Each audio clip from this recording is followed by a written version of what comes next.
এই সময় সিপিএমের জল্লাদরা গুলি করে হত্যা করেছিল।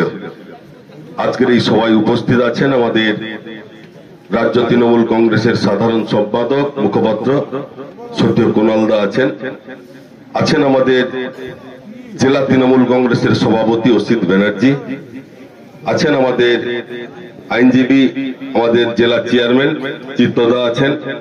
তখন তৃণমূল কংগ্রেস জমি তলামাইহীন এবং এসইউসি এবং আমার নন্দীগ্রামের মানুষ সবাই সংগঠিতভাবে কিন্তু আমরা আন্দোলনটা করেছিলাম। সেই আন্দোলনটা করেছিলাম আমাদের জন্মভিটে রক্ষা করার জন্য। আন্দোলন 29টা মৌজাকে দখল করবে বলে নোটিশ জারি করেছিল।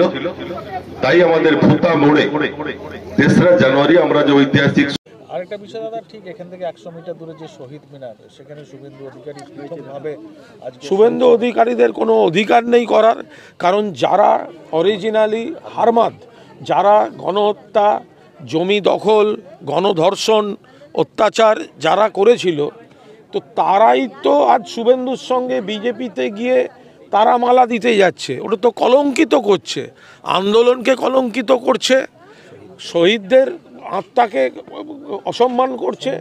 ফলে শুভেন্দুদের তো এটা, শুভেন্দুর কাছে এটা নন্দীগ্রামটা হচ্ছে ওর কাছে পলিটিক্যাল কেরিয়ারের মার্কেটিং, আর তৃণমূলের কাছে শহীদদের প্রতি তর্পণ, শহীদ স্মৃতি তর্পণ। ফলে দুটো তফাৎ। ও হচ্ছে নিজের কেরিয়ারের জন্য মার্কেটিং। নন্দীগ্রামে এত মামলা, শুভেন্দুর বিরুদ্ধে তো কোনো মামলা হয়নি। 2 নম্বর, যারা জমি আন্দোলনের মামলায়, মিথ্যা মামলায় ফেঁসেছিল, ওরা তো এখন জোর করে সেই মামলা রিওপেন করিয়ে, পুরনো মামলা রিওপেন করিয়ে নন্দীগ্রামের মানুষকে আরও বিপদে ফেলার চেষ্টা করছে। ফলে ওর সঙ্গে নন্দীগ্রামের কোনো নারীর সম্পর্ক নেই।